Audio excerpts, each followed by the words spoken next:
logiciel chez Minalogic.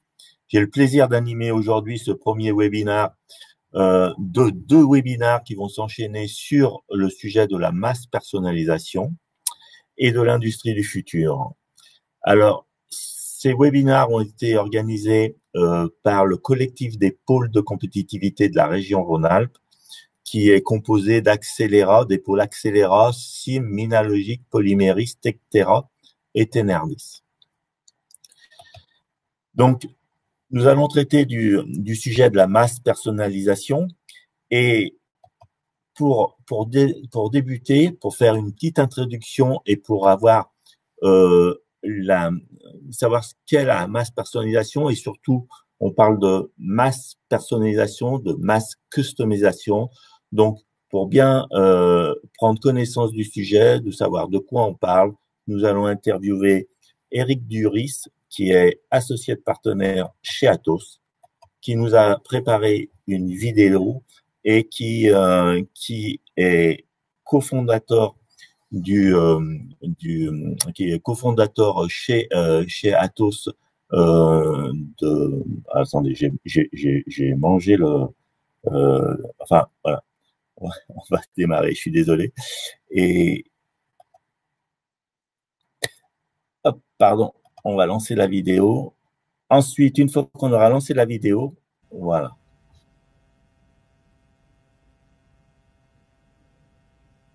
Ça arrive. Voilà, il est cofondateur du Centre Bonjour des à toutes et à technologies du tous, numérique. je suis Eric Dury, associé de partenaire chez Atos. Plus de 35 ans d'expérience dans l'industrie manufacturière et dans le conseil en management. Je suis cofondateur du Centre de compétences Digital Industrie où notre mission est d'accompagner nos clients sur leur programme de transformation digitale. Deux domaines en fait sont ceux que nous adressons habituellement, les smart products où là on vient ajouter des fonctionnalités digitales à des produits physiques assez classiques que l'on connaît tous et sur lesquels donc on amène avec de la donnée, des données d'usage ou des données d'estime, de l'information qui peut être exploitée par l'utilisateur. Prenons par exemple une armoire réfrigérée qu'on peut trouver dans des grands halls commerciaux où des produits de grande consommation sont mis à disposition. Eh bien, dans une approche Smart Product, on va pouvoir directement détecter quelle est la personne qui va vouloir se servir dans la machine à l'aide d'un moyen de paiement. On va pouvoir, avec un système de caméra, identifier les produits qui sont collectés, les comptabiliser et enfin dématérialiser le paiement. Le deuxième domaine dans lequel on intervient est celui des processus et de la digitalisation des processus opérationnels. Prenons l'exemple d'une ligne de production dans l'industrie automobile où il y a plusieurs postes de travail. On va pouvoir suivre en temps réel en fait le temps de cycle s'il est respecté, les non-qualités, les micro-défaillances, ce qui fait que l'opérateur, lui, va pouvoir intervenir sur l'équipement avant que le TRS ne se dégrade, le TRS pour rappel étant le taux de rendement synthétique, ce qui permet de garantir l'efficacité de la production.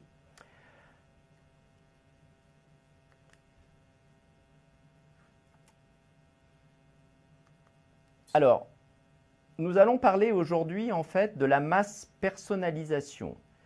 Et on va faire un focus particulier sur ce que l'on appelle les biens d'équipement et les biens de consommation. On laissera de côté toute la partie du domaine des services purs qui pourrait faire l'objet d'un sujet à part entière. Les services purs, on peut parler de livraison à domicile d'un plat cuisiné 24 heures sur 24 ou d'un parcours touristique totalement personnalisé à l'individu en fonction de ses émotions, de sa culture, de ses ressentis, etc. Les biens que j'évoque, moi, sont des objets physiques ou des objets cyberphysiques, en fait. Alors, physiques, ils sont constitués de fonctionnalités physico-chimiques. Et pour les produits cyberphysiques, on ajoute à cela des fonctionnalités digitales. C'est basé sur l'exploitation des données qui sont collectées par les capteurs qui se trouvent sur cet objet physique, mais aussi par des capteurs qui peuvent être présents dans l'environnement dans lequel, en fait, circule ce produit. Si nous prenons quelques exemples, il y a la raquette de tennis connectée ou la bouteille de jus de fruits avec votre prénom qui est inscrit sur l'étiquette, le pullover avec un jeu de couleurs qui vous est propre, personnalisé, et enfin un système Poka-Yoke digital au poste de travail.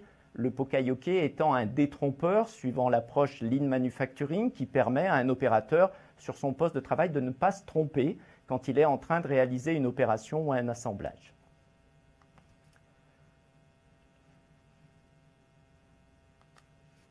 Alors la mass personnalisation et la mass customisation. Nous avons deux sujets ou deux concepts qu'il faut qu'on arrive à démystifier.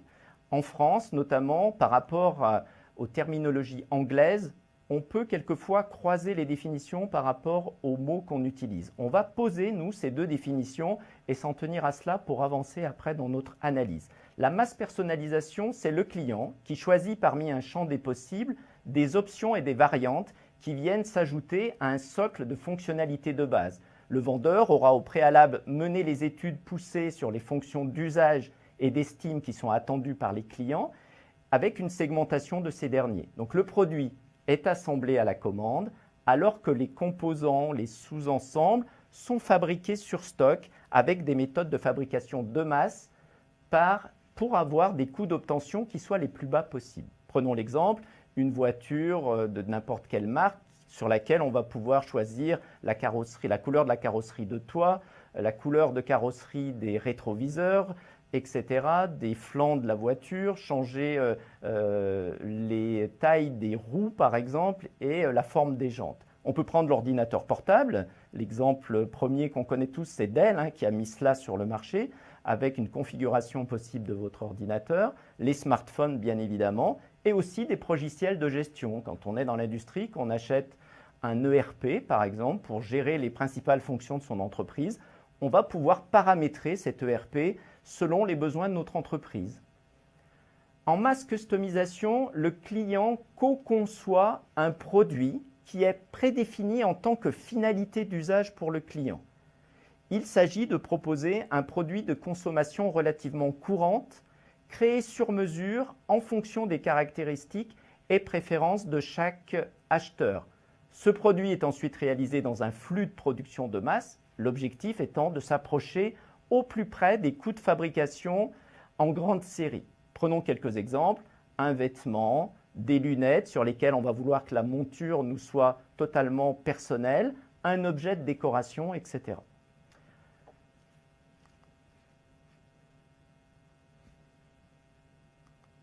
Si maintenant nous regardons les avantages et inconvénients sur ces deux concepts que l'on vient d'évoquer. En termes d'expérience client, dans le cas de la mass personnalisation, l'action du marketing en amont pour identifier le comportement du consommateur et son évolution est très importante.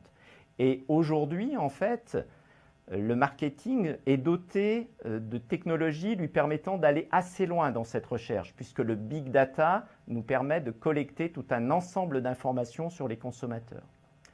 Ce client, donc, va pouvoir être capté de manière précise et l'entreprise va pouvoir concevoir le produit qui répondra à ses attentes. Encore une fois, dans une approche de construction de fonctions de base, d'options et variantes qui permettra à chaque catégorie de clientèle de faire le meilleur choix et de se retrouver sur le coup de cœur qu'il aura à acheter tel ou tel produit. Dans le cas de la mass customisation, l'action du marketing est tout aussi importante. La différence se situe plutôt dans l'étape de conception. L'expérience client est donc plus forte puisque le client participe lui-même à la conception de son futur produit.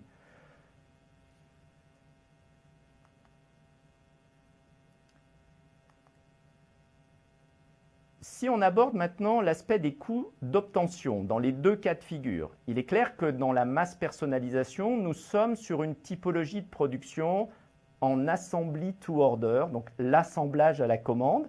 L'entreprise qui produit le bien de consommation ou d'équipement aura conçu toutes les variantes et toutes les options possibles de ce dernier. Ces sous-ensembles, qu'ils soient physiques ou digitaux, sont assemblés à la commande lorsque le client aura utilisé un configurateur commercial qui sera mis à sa disposition pour choisir, au-delà des composants de base qui structurent l'architecture du produit, les variantes et les options qui l'intéressent. Dans le cas de la mass customisation, l'approche va être différente, on le verra un petit peu plus tard. Donc, Sur l'aspect coût, il est possible de travailler sur des coûts d'obtention des sous-ensembles en mettant en place une production sur stock assez classique qui optimise l'absorption des frais fixes de l'entreprise. Bien sûr, il est possible de configurer une méthode de gestion industrielle classique dans une approche de lean manufacturing pour maîtriser les niveaux de stock et les coûts associés. Je reviens sur la mass customisation. Là, nous sommes sur une typologie de production que l'on appelle make to order. C'est la fabrication à la commande. Il faut attendre effectivement que le produit ait été conçu avant que l'on ne puisse lancer sa fabrication. Donc l'entreprise aura identifié les fonctions du produit qu'elle laisse concevoir par le client et celles qu'elle garde dans son champ de responsabilité. Nous sommes dans la co-conception du produit qui sera vendu au client. Dans ce cas de figure, l'entreprise est capable d'anticiper l'approvisionnement de ses matières premières, de certains composants, mais elle doit attendre la commande du client pour fabriquer le produit fini. Si elle veut s'inscrire dans une logique de massification de sa production, il faut que les procédés de fabrication soient très agiles et automatisables pour fabriquer le produit que le client vient de concevoir. Il doit donc y avoir une intégration forte entre les fonctions de conception et de production, une fluidité des informations pour que automatiquement on puisse paramétrer les équipements industriels, les machines, que les opérateurs aient les informations pour pouvoir fabriquer le produit sur mesure industriel, si on peut l'appeler ainsi. Il faut aussi supprimer les coûts fixes de changement de série. Autrement, on n'est pas dans la mass customisation. Donc, il y a un enjeu très fort sur comment diminuer tous les coûts fixes en interne qui sont d'habitude liés à des réglages sur des machines. Quand on fabrique des lots de pièces très importants, des centaines, des milliers, des dizaines de milliers, c'est facile à absorber. Quand on est sur un produit personnalisé unitaire, il faut avoir une autre approche.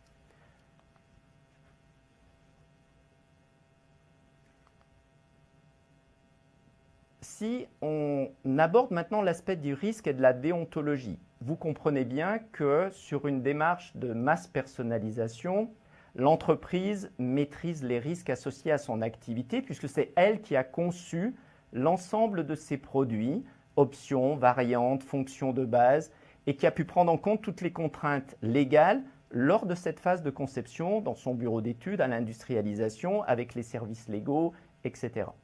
Dans le cas de la mass customisation, l'entreprise laisse entre les mains de l'acheteur une partie de la conception du produit. Se pose alors le problème de la déontologie ou du respect de la charte de bonne conduite écrite par l'entreprise, de l'image de cette dernière et enfin du respect des contraintes légales. Une réflexion est donc à mener en ce sens. On sait qu'aujourd'hui, avec les nouvelles technologies de l'analytics, le machine learning ou le deep learning par exemple, on pourrait tout à fait imaginer que lors de cette phase de conception qui est laissée entre les mains de l'acheteur, on introduise quelques limites, quelques contraintes qui nous garantiraient de dérives potentielles.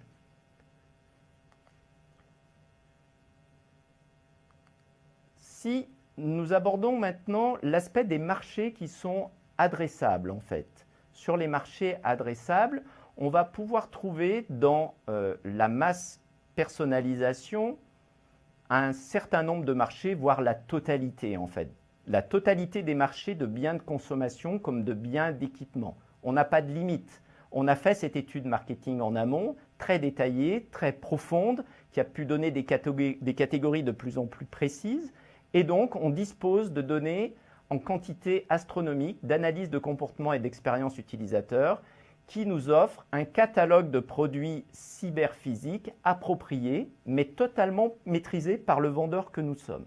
En mass customisation, à mon sens, on s'adresse plus à un marché de biens de consommation pour l'instant, et à l'intérieur de celui-ci, à des produits dont les fonctions d'usage sont très limitées.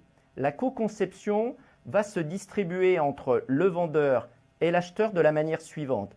Fonction d'usage côté vendeur, sa structure, le produit, sa finalité, et fonction d'estime côté acheteur. J'avais pris l'exemple de lunettes tout à l'heure. On peut très bien décider qu'un acheteur dessine totalement sa monture de lunettes, l'usage étant toujours de porter des verres afin que la vue soit améliorée. Et ça reste entre les mains du vendeur comme on l'évoquait.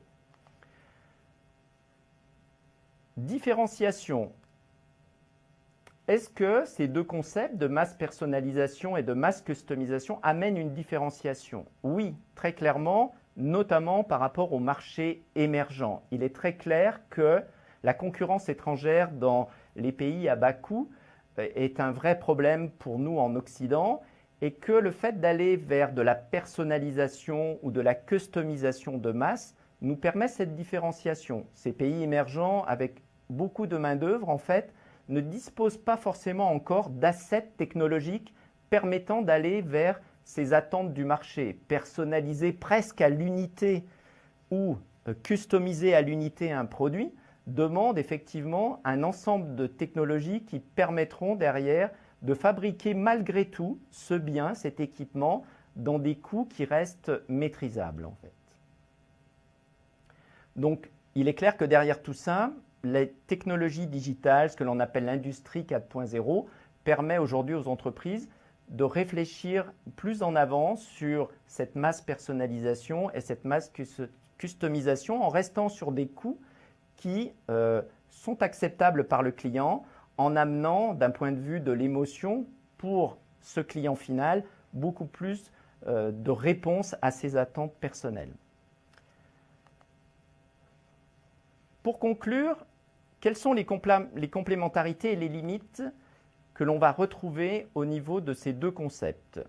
Une complémentarité possible, les deux concepts ne peuvent se compléter effectivement puisque d'un côté, on a un produit personnalisé avec options et variantes qui nous structure totalement les fonctions attendues par le marché et de l'autre côté, on pourrait customiser un certain nombre de ces fonctions spécifiques qui serait entre les mains de l'acheteur, lui permettant effectivement d'intégrer ces fonctionnalités dans une architecture du produit final pour lequel il va passer commande. Les limites par contre de la mass customisation, je crois qu'on les appréhende tous, hein, elles se trouvent au niveau des opérations à mettre en œuvre, côté du fabricant. Pour livrer le concept qui a été dessiné par le client, ces limites sont d'ordre économique inévitablement au niveau de la satisfaction du client qui concerne le coût du produit et le délai, même si on saura les maîtriser, on n'obtiendra pas des prix marché qui correspondraient à effectivement une fabrication massive d'un produit catalogue standard. Donc, il va falloir être vigilant sur la façon dont on va pouvoir utiliser ces nouvelles technologies pour arriver à des coûts maîtrisés. Sachant que je laisse de côté l'aspect qualité parce qu'aujourd'hui, on considère que ce n'est plus un problème. Mais le délai d'attente du client et la satisfaction qu'il aura à avoir son produit à un prix et dans un délai souhaitable reste le véritable enjeu. Merci à tous et bon webinaire. Eh bien, merci beaucoup. Donc maintenant, nous allons avoir 3 cas d'usage qui vont s'enchaîner avec le premier cas d'usage qui est un service de télédentisterie avec la société Néovision et Lovis. Donc 20 minutes d'intervention. Nous aurons 5 minutes pour poser des questions et un échange questions-réponses. Et ensuite, on enchaînera sur le deuxième webinaire, puis le troisième.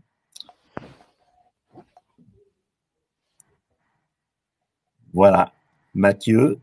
Bonjour. Mathieu Poissard, directeur marketing de la société Néovision. C'est bien ça. Vous m'entendez bien? Voilà. C'est parfait. Ok, super. Alors, je me permets de reprendre la main. Mathieu, nous avons un petit souci. Monsieur Charles Faroche est connecté par téléphone.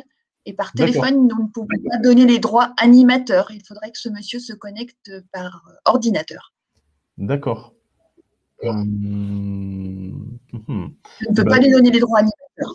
Ouais, je comprends. Eh ben, je vais prendre la main, puis je vais essayer d'avancer en attendant s'il arrive à se connecter par ordinateur. Ok. On fait comme ça? Très bien. Eh bien, bonjour à tous, ravi de vous retrouver. Donc, je reste masqué, je suis dans une école actuellement à Dijon, donc déjà désolé si jamais vous entendez un petit peu de bruit parasite, je me suis isolé du mieux que je peux. Donc, comme présenté, on va parler d'un service de télédentisterie, mais avant ça, on va faire un petit peu les présentations pour ceux qui ne nous connaîtraient pas. Donc, rapidement donc le plan de mon intervention. Donc, on va commencer par une présentation des deux sociétés.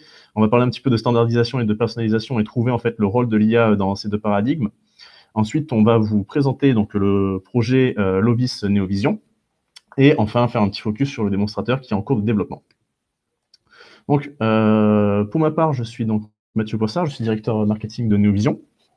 Et j'accompagne certains de nos clients dans le développement de leur démonstrateur avec une dimension marketing pour maximiser les chances de succès sur le marché. Et donc, je suis normalement accompagné de Charles aujourd'hui, qui est chirurgien dentiste, mais également le CEO fondateur de Lovis, donc une société qui propose une solution de télédentisterie. Pour ce qui est de Neovision, donc nous sommes une société grenobloise spécialisée en intelligence artificielle, majoritairement composée de docteurs et d'ingénieurs en intelligence artificielle. Donc, nous sommes basés à Grenoble, comme je dis, et au travers d'un accompagnement global, notre but c'est de concevoir, de développer et d'intégrer la solution IA la plus adaptée à votre besoin, donc aux besoins de nos clients. Et ces solutions que nous développons, elles sont majoritairement basées sur des technologies de machine learning et de deep learning, donc l'apprentissage automatique et l'apprentissage profond, qu'on va venir appliquer à de la computer vision. Donc la computer vision, c'est du traitement et de l'analyse d'images. Donc en fait, dès qu'on va avoir comme données à analyser des images, ça sera de la computer vision. Pour ce qui est de Lovis, donc c'est une start-up assez récente, donc lyonnaise, créée par deux experts, dont Charles, qui est chirurgien dentiste, et elle propose aujourd'hui une solution de télédentisterie à base donc de ce que vous voyez sur l'image. Donc c'est un scanner intraoral. Alors maintenant la question c'est est-ce qu'on va pouvoir voir la vidéo? C'est ce qui me semblait, ça va pas marcher. Donc en gros, pour faire simple et que vous compreniez ce que l'on voulait montrer sur cette vidéo, la personne présente prend le scanner, elle le passe en fait à l'intérieur de sa bouche sur les dents, et en fait ça vient reconstruire en 3D et de manière photoréaliste l'ensemble de son arcade, donc supérieur et inférieur. Ce modèle ensuite 3D sera examiné et diagnostiqué par un dentiste, donc en l'occurrence Charles, pour Lovis, mais également d'autres dentistes qui sont aujourd'hui clients de la solution, pour voir en fait si par exemple on a des pathologies, si on a du tartre, si on a des caries, s'il manque des dents qui sont à l'état racine, et tout autre type de diagnostic bucco-dentaire. Si jamais vous avez des questions, il ne faut surtout pas hésiter. Maintenant qu'on a fait les présentations et que vous savez un peu plus qui on est, on va s'intéresser à la standardisation et la personnalisation. Pourquoi j'ai voulu parler de ça? Parce qu'aujourd'hui, on est dans un paradigme donc, de la personnalisation, mais je pense que ça vaut aussi le coup de parler de la standardisation pour voir aussi quels avantages elle peut amener. Donc, comme je dis, c'est des paradigmes qui sont bien différents et surtout qui ne sont pas dans la même chronologie. C'est-à-dire que la standardisation a longtemps été le Graal recherché par l'industrie parce qu'en fait, la standardisation va permettre le passage à l'échelle. C'est-à-dire qu'on va standardiser tout un tas de process pour pouvoir les répéter sans qu'il y ait de pertes et qu'ils soient mieux maîtrisés. Donc la standardisation va être tout à fait adaptée aux tâches les plus répétitives. Pour ce qui est de la personnalisation, donc c'est quelque chose qui est relativement récent. C'est un paradigme notamment avec une forte dimension marketing, avec le marketing one-to-one par exemple.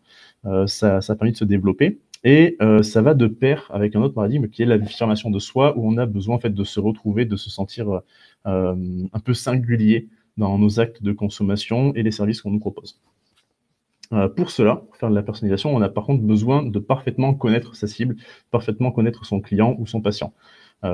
Lorsque la standardisation, elle, va plutôt se poser sur la connaissance de ces process. Et alors du coup, la standardisation comme la personnalisation sont deux terrains de jeu propices à l'IA. Tout d'abord, la standardisation, comme je l'ai dit, ça va vraiment s'orienter autour des tâches répétitives. Et qui dit tâches répétitives dit beaucoup de données. Or, beaucoup de données, c'est un peu le Graal pour l'intelligence artificielle, c'est-à-dire qu'on va avoir énormément d'exemples à montrer à notre algorithme d'apprentissage. Et donc, on va pouvoir automatiser certaines tâches. Quand on rencontrera une nouvelle donnée, on aura déjà vu de nombreuses données similaires et donc on sera capable de l'analyser de manière automatisée. Pour ce qui est de la personnalisation, donc là, c'est encore une notion un petit peu marketing, avec les segments, la segmentation client et prospect. Bonjour Charles qui nous rejoint. Et du coup, alors l'IA va permettre pour la personnalisation de faire du clustering de clients. Donc le clustering, ça n'a rien à voir avec le Covid. En fait, c'est des micro-segments très très fins qui vont se baser sur autre chose que des critères purement socio-professionnels, démographiques ou autres. Ça va être aussi sur des habitudes de consommation, des centres d'intérêt. En fait, ça va être beaucoup plus fin que la segmentation marketing classique. Et à chacun de ces segments, on pourra pousser une recommandation la plus personnalisée possible. Maintenant, on va regarder un petit peu comment on fait pour standardiser et automatiser grâce à l'intelligence artificielle au travers d'exemples très concrets. Donc, le premier, c'est lié à une étude menée par DeepMind, la filiale Deep Learning de Google. Ils ont développé en fait une technologie qui est capable de détecter, de diagnostiquer plus de 50 maladies oculaires à partir de scans 3D des yeux. Et donc cette technologie surperforme par rapport à des spécialistes ophtalmologistes. Elle atteint en fait un taux d'erreur moyen de 5,5%, lorsque les médecins étaient plutôt entre 6, 8 et 13% d'erreur. Un taux qui chutait malgré tout lorsqu'on donnait un peu de contexte aux médecins. Parce qu'il faut quand même le prendre en compte, les médecins peuvent prendre le contexte en compte, contrairement à l'IA pour certaines. Donc là, en fait, on a standardisé, c'est-à-dire qu'en fait, on a vu plein d'exemples, et à chaque fois qu'on a un nouveau scan des yeux, automatiquement, on peut poser un diagnostic. L'acte reste toujours le même, il n'y a pas de changement. On ne travaille pas seulement sur la santé quand on veut standardiser avec de l'IA, par exemple avec Néovision, donc on a travaillé avec Michelin, la division aviation. Et donc, on a développé une application, une technologie qui est intégrée dans une application mobile. Et du coup, l'opérateur, lorsqu'il reçoit un pneu, donc un pneu, quand il est défaillant sur un avion, il est enlevé de l'avion, il est envoyé dans un centre de traitement. Et lorsqu'il est réceptionné, l'opérateur prend en photo le pneu. Le dommage sera automatiquement détecté et reconnu. Donc là, on voit par exemple que c'est un pneu qui a été utilisé trop longtemps et la gomme en fait est complètement usée. Et donc cette photo-là, on peut la sauvegarder pour assurer une bonne traçabilité des événements rencontrés lors de la durée de vie du pneu, et également avoir accès à une procédure standardisée et maîtrisée par Michelin, qui va pouvoir orienter en fait l'opérateur sur la marche à suivre pour réhabiliter le pneu, qui, il faut savoir, est en général réparé 3 fois tout au long de sa vie. Donc, voilà un peu comment l'IA peut aider à standardiser et à automatiser certaines tâches, mais elle sert aussi à personnaliser le service client. Donc là, on a tout à l'heure, le monsieur de Atos parlait plutôt de produits. Là, on va plutôt s'intéresser aux services qui permettent en fait de personnaliser l'expérience de l'utilisateur ou du patient. Donc là, on a Babylon Health qui a créé en fait un assistant personnel lié à la santé. Et en fait, vous avez une application mobile et vous rentrez tout un tas de symptômes. Et en fait, vous allez donner beaucoup d'informations à l'application. Cette application, en prenant tous ces critères, va réussir à vous placer parmi un cluster d'utilisateurs et du coup, vous faire une recommandation la plus fine possible parce que vous allez ressembler à 99% à tous ces autres patients qui, en fait, avaient cette pathologie. Et derrière, elle va pouvoir vous donner un diagnostic automatisé. Bon, en général, elle ne prend pas trop de risques parce qu'aujourd'hui, il n'y a pas de responsabilité juridique pour l'IA. Donc, en fait, elle ne fait que donner un conseil et elle ne pose pas un diagnostic qui a une valeur médicale. On a également travaillé avec Néovision donc, sur le diagnostic et la planification chirurgicale, pas médicale là pour le coup, donc pour la pose de prothèses d'épaule. Donc en fait, on a regardé des centaines, des milliers de cas patients et on a créé un assistant qui guide le chirurgien dans sa planification chirurgicale et va pouvoir choisir la prothèse à mettre en place, les types de broches et également son positionnement pour maximiser les chances de réussite et limiter en fait les complications post-opératoires. Un peu plus largement, donc je pense que partout, tout le monde ici a utilisé au moins une de ces applications. Elles basent une grosse partie de leur proposition de valeur sur de la recommandation personnalisée. Elles vont utiliser et valoriser en fait les données utilisateurs. Mathieu, il vous reste 5 minutes. Ok, et ben on va passer à 5 minutes déjà. Ok. On va passer du coup au projet Lovis. Tu veux en parler rapidement, Charles, avant de montrer le démonstrateur? Ouais, bah, bonjour, désolé pour ces couacs de connexion. Ouais, je vais en parler rapidement pour laisser la place à une ou deux questions éventuellement.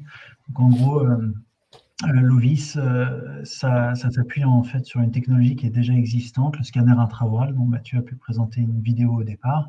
Et simplement, on va utiliser de l'algorithmie pour prédiagnostiquer et pré-mâcher le travail du dentiste derrière. Donc globalement, un petit peu comme pour la chirurgie en moins invasif, mais on pourrait tout à fait imaginer que ça puisse servir de guide aussi pour des chirurgies implantaires. Là, c'est simplement en fait apposer de l'algorithmie sur les scans qui sont obtenus pour segmenter les dents et les classifier en fonction des pathologies. Alors, c'est les dents pour démarrer et pour commencer, mais ce sera rapidement aussi toutes les lésions de la muqueuse, tout ce qui est scannable en fait autour de la bouche, donc des lèvres, de la langue, l'intérieur des joues. Donc voilà. Ça, je pense. Et du coup, je vais montrer rapidement non, en fait, il n'y aura même pas le lien, parce qu'en fait, on est sur du PDF, donc j'ai pas la main en fait pour monter le démonstrateur. Donc en gros, là, je vais vous montrer sur l'image, malheureusement. Donc c'est un démonstrateur qui est utilisable, qui est en ligne. Au niveau donc du pointeur, là, vous voyez, en fait, on peut sélectionner le patient. Donc en fait, le dentiste se connecte à son espace. Il a ici les patients qu'il peut sélectionner et visualiser. Et du coup, en choisissant le patient, ça va montrer les modèles 3D de ces arcades dentaires. Sur ces arcades, on va pouvoir faire une segmentation, c'est-à-dire en fait différencier de manière colorée chacune des dents pour bien les identifier, mais également faire une classification des différentes pathologies. Et donc les pathologies qu'on cible avec ce démonstrateur, ce sont les caries, le tartre et les dents à l'état de racine. Donc c'est quand il y a une dent qui est manquante, en fait, c'est directement la racine que l'on voit.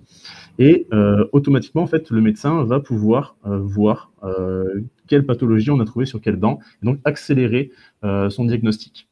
À côté de ça, on a un compte-rendu qui a pour but d'être automatisé et personnalisé en fonction des observations qui ont été faites sur la visualisation 3D.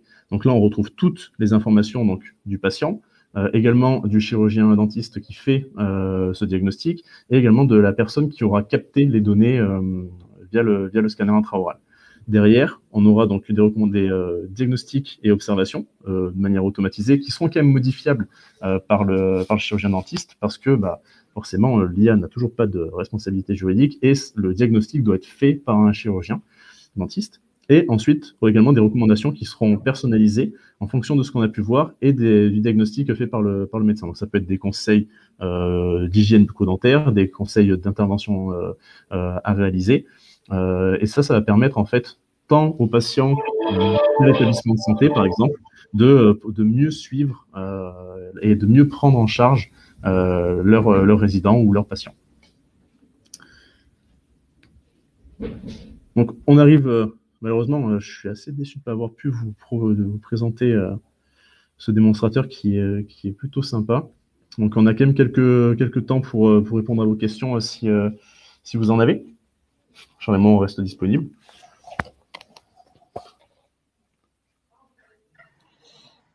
Alors, n'hésitez pas à poser vos questions dans le chat.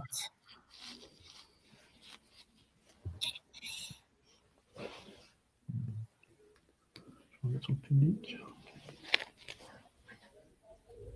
A priori, je vois pas de questions. Impeccable. C'est qu'on a été un minimum clair au moins. Ouais.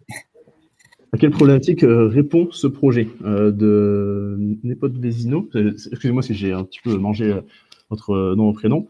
Donc, en fait, le projet répond à une problématique où on va être de plus en plus tendu sur le nombre de chirurgiens dentistes disponibles.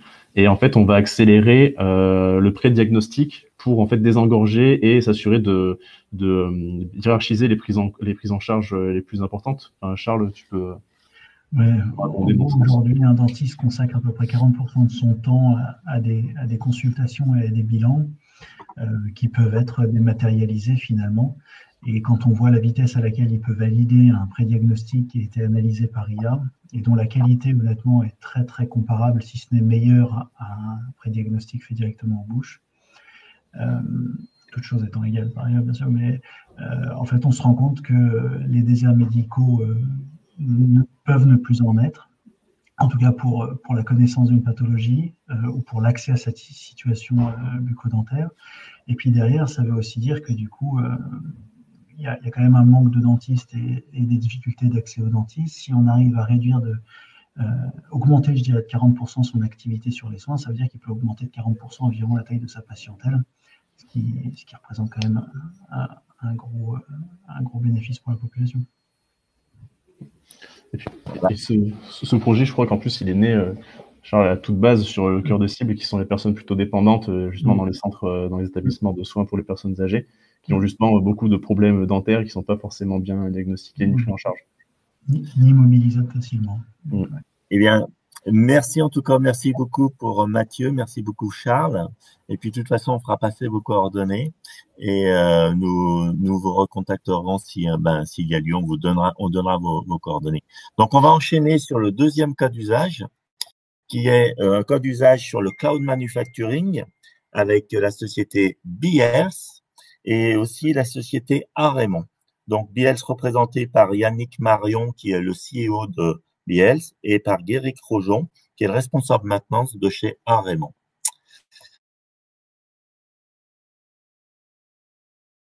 Voilà, donc allez-y, je vous en prie, Yannick ou Guéric. Bonjour à tous, est-ce que vous nous voyez, vous nous entendez? Bonjour à tous. Oui, on vous entend. Eh bien, super. Donc, pour prendre la main sur la présentation, ça se passe comment? Très bien, c'est bon pour moi. Ok, bonjour à tous. Merci d'être présents avec nous pour ce webinaire sur la production immédiate à la demande qui est matérialisé par le cloud manufacturing. Alors, je vais animer ce webinaire. Donc, je m'appelle Yannick Marion, je suis le CEO de BLS et je vais co-animer ce webinaire avec Guéric Rojon, qui est responsable maintenance d'Arémon Life et qui a la sympathie aujourd'hui de venir partager finalement son expérience autour de ses usages à lui autour du cloud manufacturing, des résultats qu'il obtient et puis de sa stratégie qu'il construit autour du cloud manufacturing. Pour commencer ce webinaire, moi, ce que je vous propose, dans un premier temps, c'est de faire un rapide tour, un petit état des lieux des nouveaux enjeux industriels que le monde manufacturier connaît aujourd'hui, d'aborder ensuite la notion de cloud manufacturing, voir quelques cas d'usage sur différentes thématiques. Après, on regardera chez Arémon Life, via le retour d'expérience de Guéric, comment il a pu mettre à profit cette nouvelle façon de produire pour répondre à ces problématiques de gestion de pièces détachées dans le cadre de la maintenance. On arrivera sur une dernière partie, on regardera ensemble comment on peut obtenir les mêmes résultats, quels sont les prérequis, qui sont très simples à obtenir. Et puis, on finalisera ce webinaire par une petite présentation très rapide de BLS Cloud Manufacturing, qui est un système global d'accessibilité au cloud manufacturing qui vous permet de produire à la demande. Donc, pour ce qui est des enjeux de l'industrie, on observe aujourd'hui une profonde mutation du monde industriel. Cette profonde mutation est principalement drivée par un besoin d'être en cohérence par rapport aux enjeux économiques, sociaux et environnementaux d'aujourd'hui.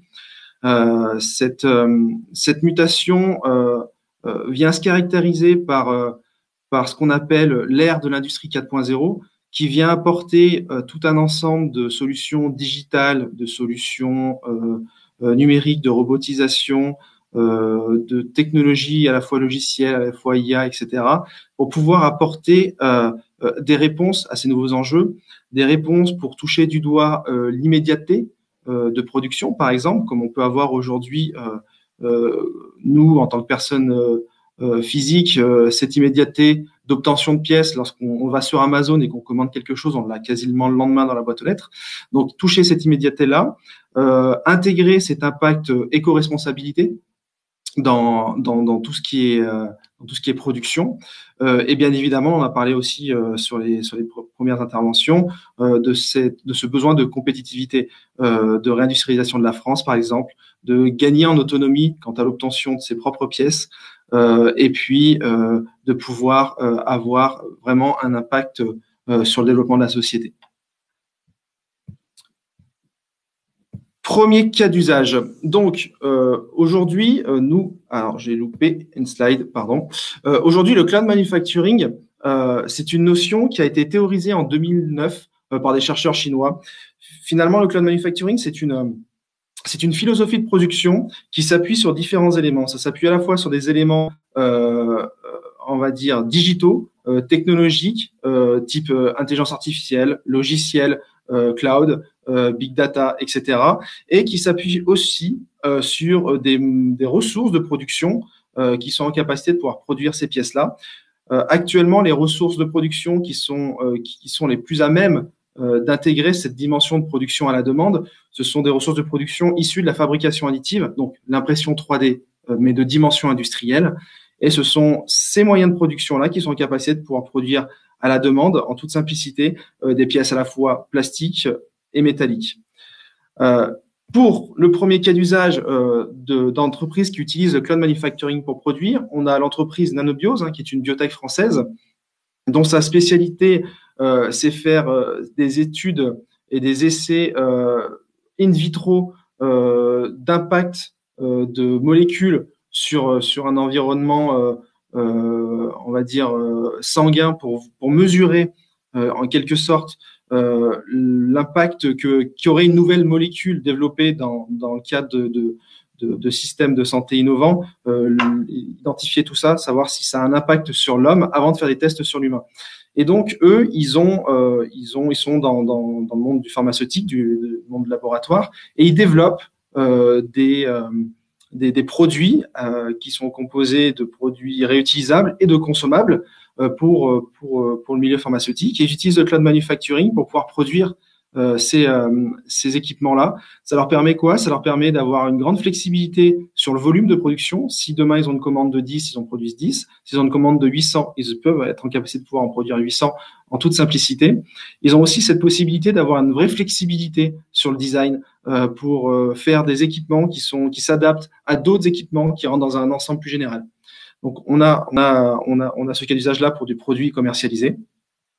On a ensuite le cas d'usage dans le monde du retail, donc là, une entreprise qui est bien connue dans la région, qui s'appelle l'entrepôt du bricolage, qui utilise le cloud manufacturing pour apporter des réponses d'immédiateté sur l'obtention de pièces détachées dans le cadre du SAV.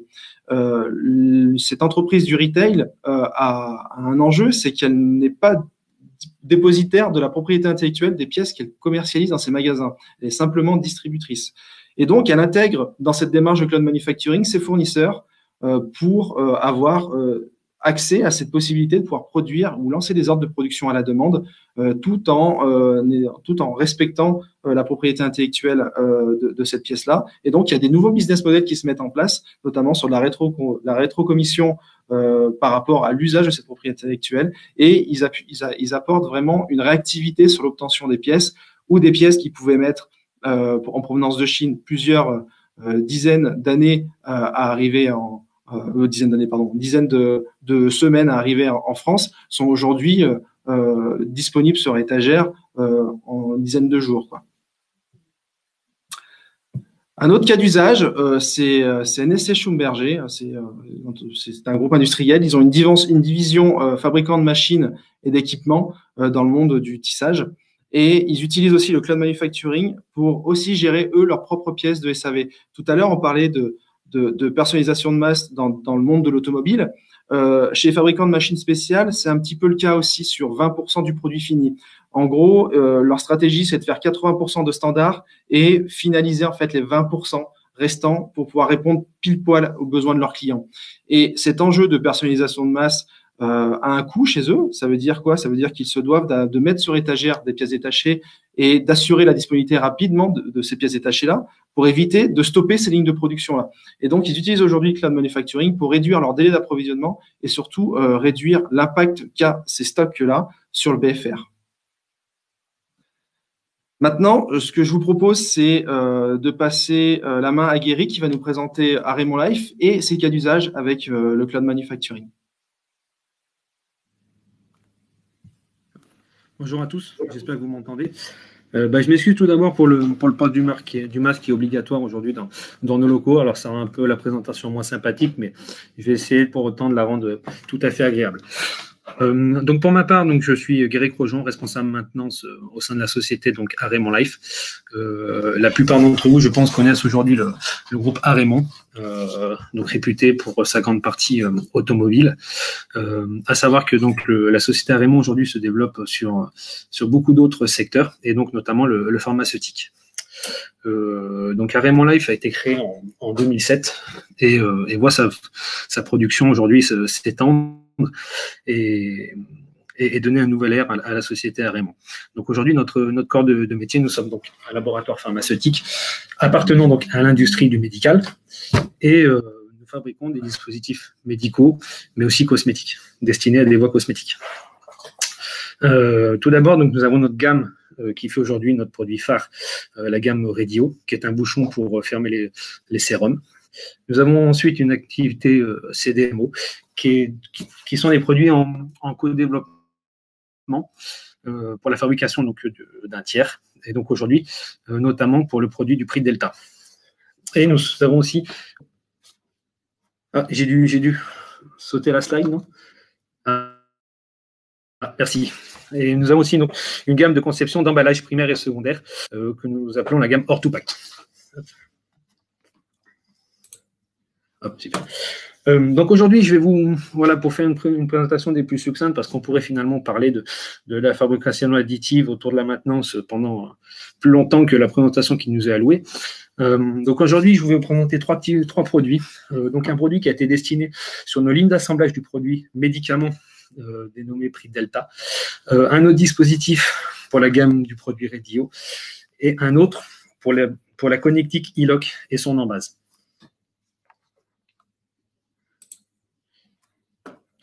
Alors, le premier cas aujourd'hui, nous avons du conditionnement secondaire. Donc, c'est-à-dire que nous venons imprimer sur des cartons par le biais de l'impression jet d'encre. Donc, on a besoin de répétabilité, de répétitivité et aussi de faire attention à la sécurité de notre personnel. Donc, aujourd'hui, nous avons fait le choix de la fabrication additive tout simplement pour fiabiliser le positionnement de nos cartons, mais aussi son coût qui est non négligeable. Aujourd'hui, on pourrait très bien considérer, se dire, allons-y dans l'acier, allons-y dans l'inox, ou même dans l'alliage d'aluminium.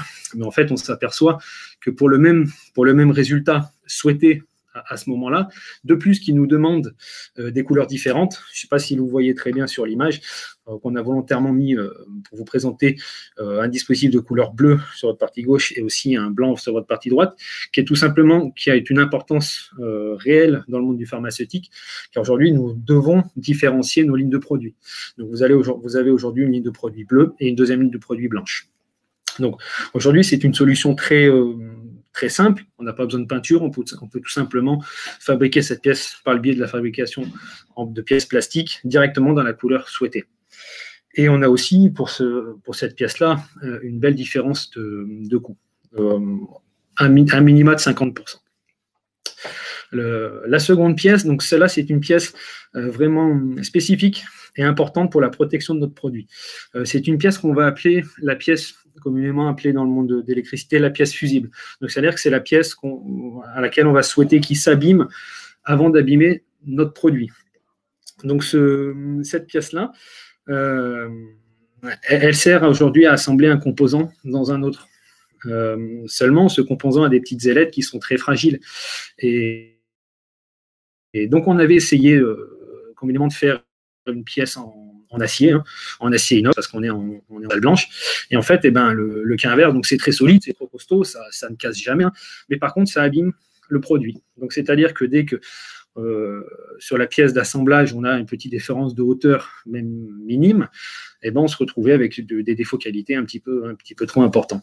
Donc, l'avantage là de la fabrication additive, donc par le biais de BIELS, c'est d'avoir une pièce fusible qui va venir s'abîmer si on a une erreur de réglage ou vraiment avec la répétitivité dans le temps, excusez-moi, et qui va venir s'user avant d'habiller notre produit. Donc, c'est-à-dire qu'on a cette pièce, une fois qu'elle est usée, on la récupère, on la jette à la poubelle, on en prend une autre.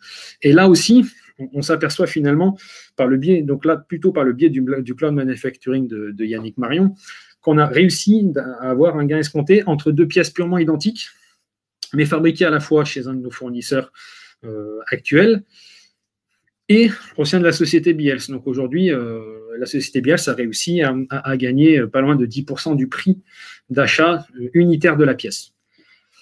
Et ensuite, donc le troisième produit que je vais vous présenter, donc qui est un posage pour apposer des opercules sur un produit. Pour les opercules, ceux qui ne connaissent pas, c'est ni plus ni moins que votre pot de yaourt avec le petit capot dessus. Donc cette pièce-là, aujourd'hui, elle n'était pas fabriquée si loin de ça parce qu'on l'a fabriquée en interne. Donc seulement, on s'est aperçu que de la fabriquer en interne, en pièces unitaires ou même par deux pièces, et ben finalement, ça prend beaucoup de temps pour la personne qui crée le programme. Ça monopolise la machine pendant un certain temps donné juste pour fabriquer cette pièce-là. Et donc, aujourd'hui, par le cloud manufacturing, par le biais de Biels, on a réussi pour la même pièce à gagner 30% sur le coût de la fabrication. Ce qui est quand même non négligeable sur ce type de produit.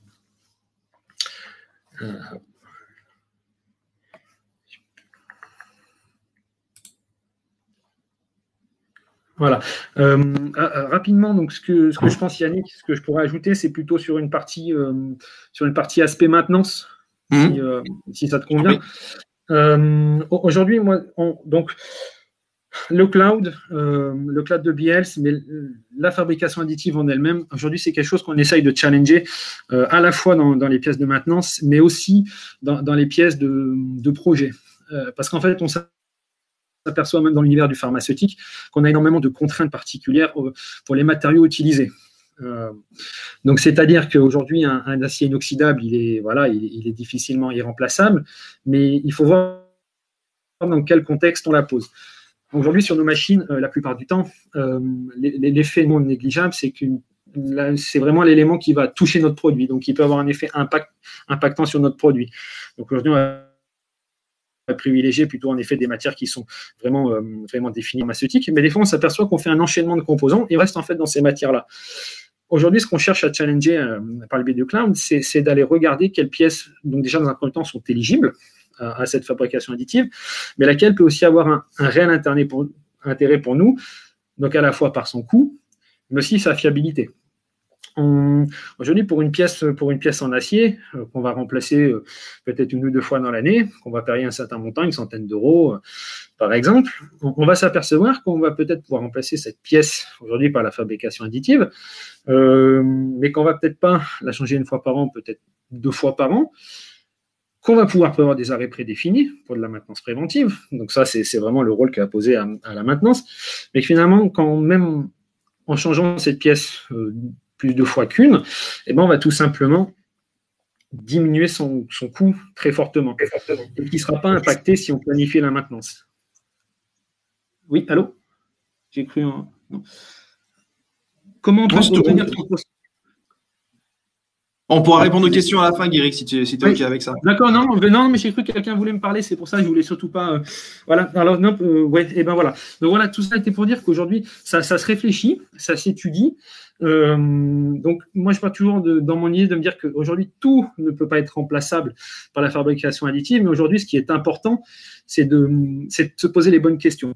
Et on s'aperçoit quand même qu'un fort nombre de catégories de pièces détachées, propres à la maintenance ou autres, peuvent être aujourd'hui éligibles à de la fabrication additive. Super, merci Guéric. Donc pour finir cette présentation, donc nous chez Biels, on a développé une technologie de cloud manufacturing qui s'appelle Biels Cloud Manufacturing, qui permet à nos clients comme à Raymond de venir construire un stock de pièces détachées numériques. C'est-à-dire quoi? C'est-à-dire qu'on n'a plus besoin de les stocker sur étagère, mais on dispose de ces pièces-là pour une commande à la demande. pour pouvoir constituer ce stock de pièces numériques, on vient ce qu'on appelle créer l'ADN d'une pièce. Donc, ce qu'on appelle l'ADN d'une pièce chez Biels, c'est l'ensemble des caractéristiques techniques, mécaniques, esthétiques, le fichier 3D bien évidemment, plus un ensemble de paramètres qui permettent d'assurer la répétabilité de production de cette pièce au cahier des charges, pour qu'une pièce fabriquée aujourd'hui en France soit exactement la même dans 50 ans si besoin. D'où l'avantage du cloud manufacturing chez Araymond, c'est aussi cette capacité de pouvoir être autonome sur l'obtention de la pièce détachée dans le temps. La pièce qui est fabriquée aujourd'hui, s'il y a le besoin, dans 50 ans, on peut aussi la reproduire sans avoir besoin d'immobiliser cette pièce sur l'étagère. Donc voilà, nous, ce qu'on permet avec BCM. Et une fois qu'on a créé cet ADN, on la met en phase de moyens de production, soit intégrés chez nos clients, soit sur des moyens de production qui sont connectés et disponibles en temps réel et qui sont externalisés chez des prestataires professionnels qui ont des machines de fabrication additive en capacité de pouvoir produire la pièce au cahier des charges.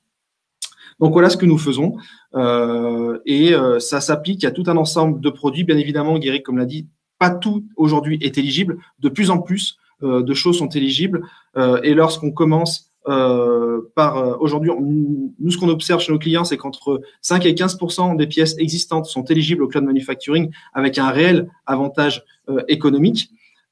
Et lorsqu'on intègre le cloud manufacturing dans la réflexion des nouveaux projets, là, dans ce cas-là, c'est vraiment, on est sur entre 50 et 60% de pièces qui sont éligibles. Donc, merci. Donc, on est à votre disposition pour les questions. Donc, je vois qu'on a différentes questions. Production par impression 3D, oui. Une première question, oui, merci en tout cas d'avoir tenu les délais, le temps. Ensuite, une première question, c'est comment obtenir 30% de réduction des coûts? Alors, il y a deux. Comme tu vas-y, Guéric. Je compléterai si besoin. Il y a deux choix par rapport à ça. Donc, il y a déjà donc si je comprends bien, cette question est posée par rapport à ma slide précédente. Donc, par rapport à cette petite axe d'ILOC. Tout simplement, la conception de départ de cette pièce, qui était en inox, aujourd'hui, au coût de l'inox, au coût de l'usinage de l'inox, on est déjà sur un prix qui est très fort. Donc ensuite, cette pièce, il a fallu la remplacer donc par le biais de la fabrication additive. Donc la première question qu'on s'est posée au sein d'Araymond, c'est aujourd'hui, on a la possibilité de le faire en interne. Donc ce qui est tout à fait intéressant.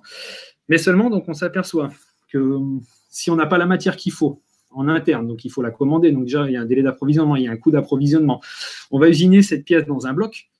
On va prendre le coût horaire d'un technicien qui va donc programmer l'usinage de la pièce, qui va la fabriquer, qui va vérifier sa bonne fabrication, qui va mesurer les bonnes cotations, parce qu'aujourd'hui, on a quand même des demandes assez spécifiques sur la réalisation de la pièce en elle-même. Et tout ça, ça a un coût.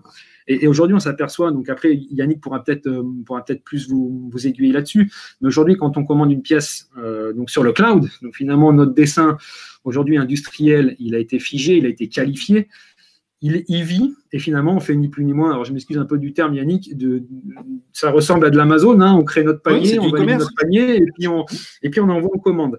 Et donc, ce qui rend la chose intéressante, et Yannick vous le dira sûrement, c'est qu'aujourd'hui, notre pièce qui peut être en polyamide, qui peut être en polypropylène, qui est dans une matière prédéfinie, elle va tomber chez un imprimeur, donc peut-être chez nous ou chez un autre, qui est déjà en train de fabriquer une pièce de ce type de matière. Donc finalement, on n'utilise plus une machine que pour un monoproduit, mais pour plusieurs produits. Et aujourd'hui, déjà, rien qu'en faisant cette action-là, on diminue déjà forcément le coût de fabrication. Exactement. Merci, Guéric. Je rajouterais que, en fait, l'étude de coût se fait sur ce qu'on appelle une étude TCO. C'est Total Cost Ownership. Ça veut dire le coût total de possession d'une pièce. Ce coût total de possession prend à la fois des données tangibles qui sont effectivement autour du stock de ma pièce que j'ai sur étagère, de l'assurance qu'elle coûte, etc. Donc tout ce qui est lié au stock, du délai, du temps de traitement de l'administratif, etc. Et aussi tout ce qui est coût intangible. Quel est l'impact sur ma société si j'ai une rupture de stock? Quel est l'impact sur ma société si je suis pas en capacité de pouvoir dépanner le client? Quel est l'impact, etc., etc. Dans le cadre de la maintenance, par exemple, il y a des choses qui sont parfois très tangibles parce que c'est contractualisé, mais lorsqu'elles le sont pas, elles le sont intangibles. C'est quel est l'impact sur mon image de marque lorsque j'ai mes moyens de production qui sont en panne et que je ne suis pas en capacité de pouvoir rapidement les remettre en route. Donc parfois, ça peut être contractualisé avec des délais de retard qui peuvent être pénalisés financièrement, mais parfois ça l'est pas. Et parfois, par contre, ça joue sur l'image de marque. Et donc il y a tous ces coûts-là qu'on vient analyser, qu'on vient mettre en face des moyens traditionnels de production, et on se rend compte qu'en moyenne, sur les pièces qui sont éligibles, on gagne jusqu'à 70% de gain sur le coût total de possession d'une pièce. Donc voilà, Merci. c'est pour ajouter à Guéric les éléments que Guéric a présentés. Merci Yannick, merci Guéric. Une dernière question, vous avez 1 minute, c'est Oui. Quelle technologie d'impression 3D utilisez-vous? Ok, alors on utilise qui est connecté à BCM, toutes les technologies de production de pièces de toutes les technologies de production de pièces pour qu'elles soient fonctionnelles. On peut avoir des technologies qui sont typées volume, donc généralement ce sont des technologies à base de poudre. On peut avoir des technologies qui sont à base de fil, celles qu'on connaît type FDM, qu'on connaît facilement parce qu'on le voit à la télé. Lorsqu'on parle de fabrication additive, on voit des machines qui déposent du fil, qui sont des technologies qui permettent d'avoir des matières assez exotiques, mais qui sont moins structurées pour faire du volume. Donc on a tout un ensemble de choses. On travaille sur des matières qui sont autour des métaux. Donc ça va des aciers inox, un Inconel, titane, etc. Et sur du plastique, PA11, PA12, TPU, etc., etc. Donc il y a tout un ensemble de matières à la fois polymères et métal qui sont disponibles en fabrication additive. Eh bien, Yannick et Guéric, merci beaucoup pour votre intervention. Merci à vous. Avec plaisir. Très intéressant. On va passer tout de suite au 3e cas d'usage, qui est la société WeFit avec la société WeFit avec Bastien Villarreal, qui est le CEO de WeFit, et nous allons voir une solution d'impression 3D pour podologue. Bastien.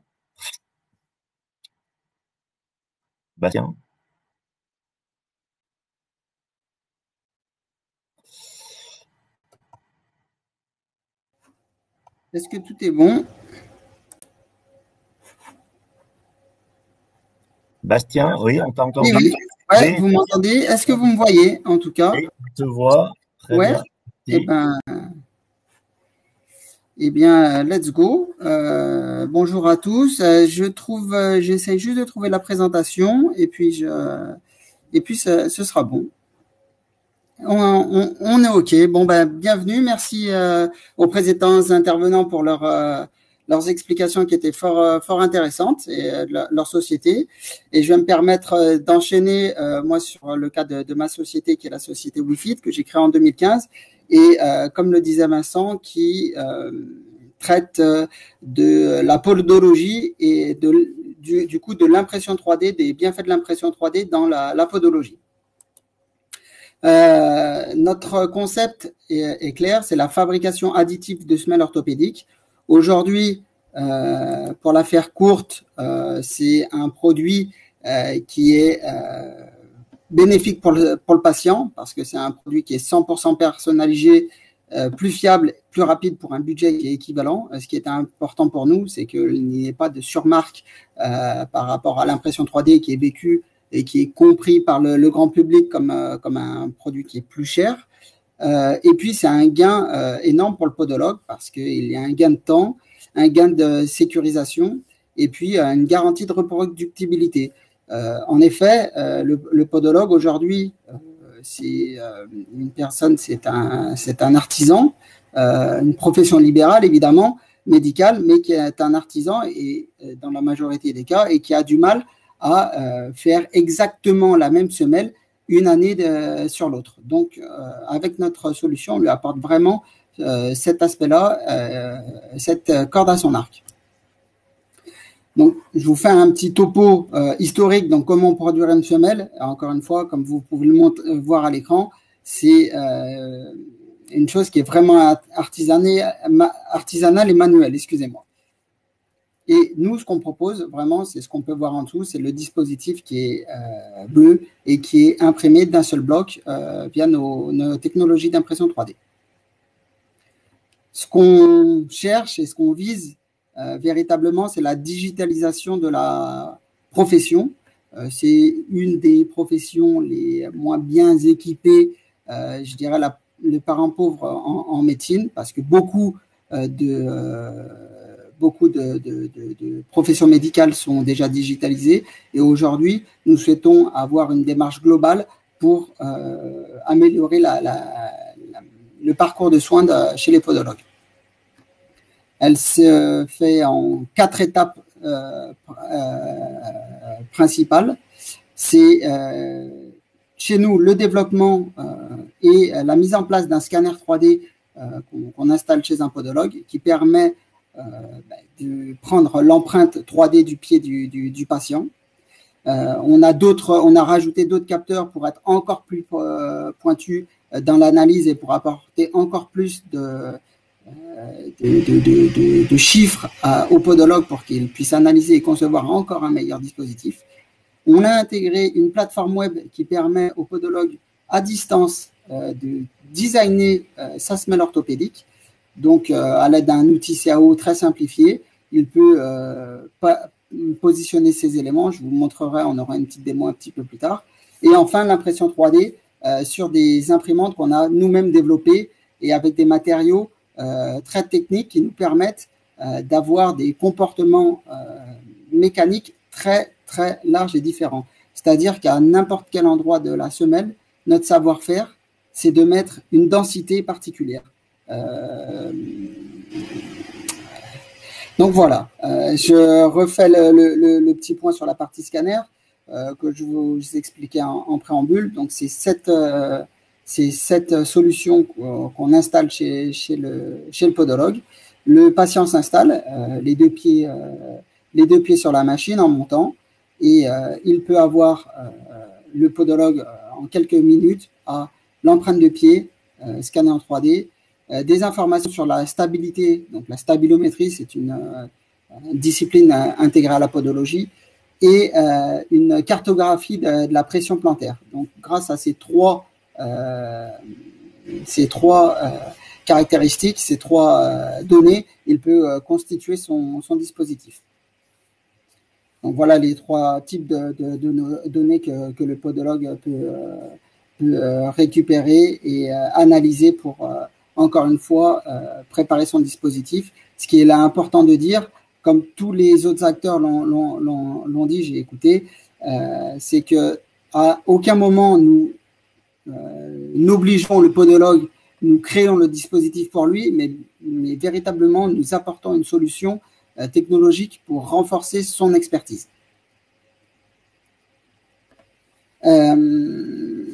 Un point particulier, c'est l'apport d'un espace collaboratif qui permet au podologue de gérer sa patientèle.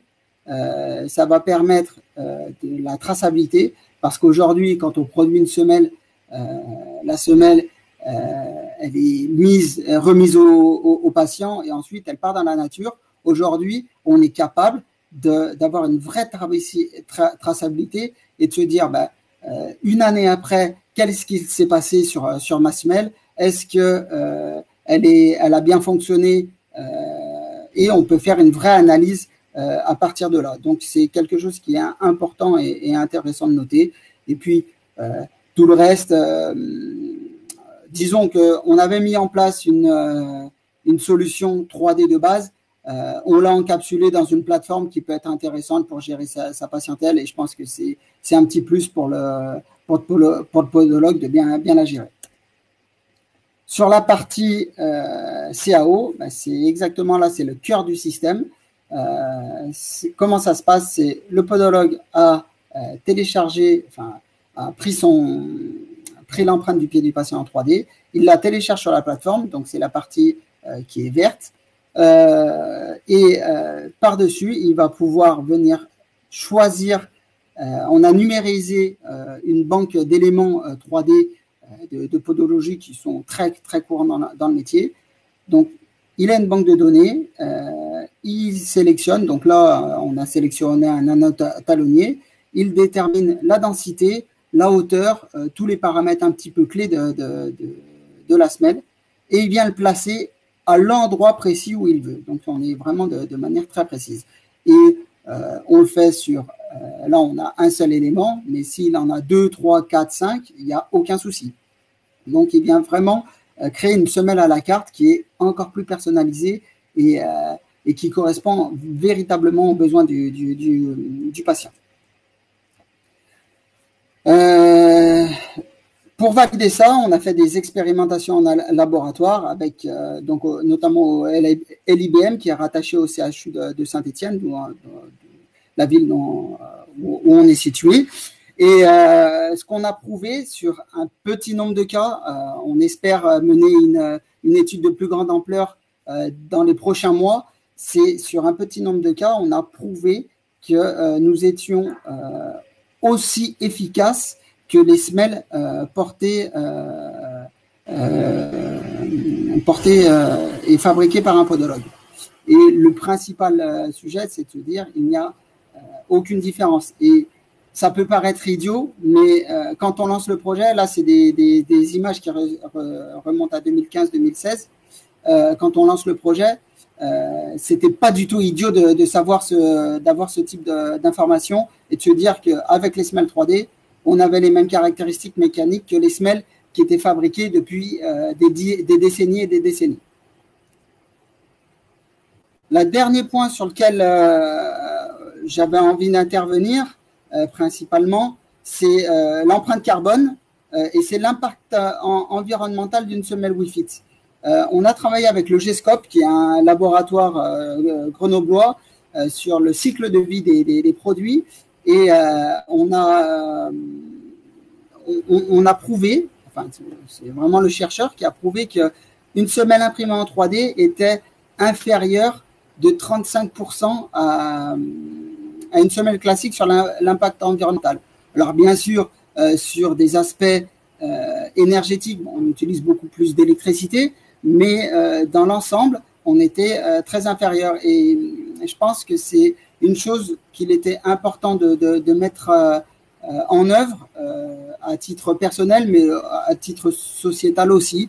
C'est un petit peu notre rôle et de se dire que les semelles, aujourd'hui, quand elles sont produites, c'est à partir de grandes plaques de mousse qui font plusieurs mètres carrés et qu'il y a toujours des chutes. Aujourd'hui, nous, on produit une semelle avec 0 chute ou quasiment 0 chute. Donc, c'était un vrai bénéfice pour nous et pour la société, même si ce n'est pas la chose principale et l'atout principal de notre produit et notre projet. Pour finir, c'est l'esprit de la société et notre ADN, c'est d'avoir collaboré. Alors, on a collaboré bien évidemment avec des podologues pour développer ce concept-là, mais on a été entouré par toutes les ressources académiques et économiques du territoire et tous les clusters, notamment minologiques. Donc, c'est important de pouvoir remercier, de pouvoir aussi travailler dans la région Rhône-Alpes, avec Auvergne-Rhône-Alpes aujourd'hui, avec autant de symbiose. Et c'est ce qui nous permet d'avancer et d'avoir pu innover sur bien des aspects. Donc voilà un petit peu sur ma présentation. J'espère que j'ai été assez clair. Et puis, si vous avez des questions, n'hésitez pas à m'interpeller. Oui, Bastien, donc je n'ai pas dit que le podologue qui devait intervenir a un problème personnel, donc il n'a pas pu intervenir, il ne pourra pas intervenir. Mais par contre, on a une question qui est lorsque j'ai fait mes semelles, il y a eu plusieurs itérations pour poser des cales sous les pieds à différents endroits et avoir le ressenti de l'utilisateur. Comment faites-vous cette partie itérative en scannant à distance? Alors aujourd'hui, on ne fait quasiment plus la partie itérative parce qu'en fait, le patient va chez son podologue, scanne une fois son pied et ensuite, le podologue va sur son application et va concevoir un dispositif médical plus précis, d'où le risque plus faible d'avoir un problème plus tard. C'est pour ça, en fait, les itérations, elles sont faites parce que le podologue, avec toute l'expérience qu'il a, il va un petit peu à tâtons et parfois ça fonctionne et dans certains cas, ça fonctionne un peu moins. Aujourd'hui, en proposant un dispositif plus précis et plus rapide à mettre en œuvre, on est capable de limiter ce nombre d'itérations. Et puis, l'autre solution, parce que parfois, le podologue peut s'être trompé de stratégie et une fois qu'on a envoyé la semelle, elle ne correspond pas au patient. On a un accord avec les podologues pour recommencer la semelle si vraiment ce dispositif ne convient pas du tout au patient. Entre-temps, il y a quand même une éventualité, c'est de se dire, avec le dispositif qui est produit en impression 3D, on peut quand même faire des petites modifications qui peuvent permettre d'adapter au patient en dernier recours. D'accord. Eh bien, merci. Je ne vois pas d'autres questions. Non, il n'y a pas d'autres questions. Eh bien, Bastien, merci beaucoup. Merci beaucoup, Vincent, et merci à toutes les personnes présentes pour les questions. Et puis, n'hésitez pas à me contacter si vous avez d'autres questions éventuellement. Je serais ravi de pouvoir répondre.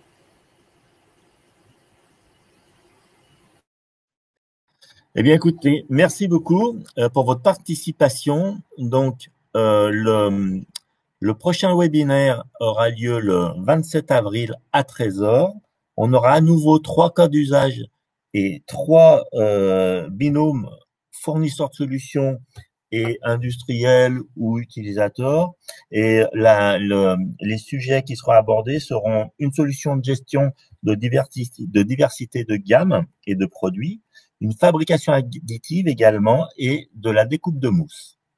Voilà, je vous remercie, je vous souhaite une très bonne journée et au 27. Merci.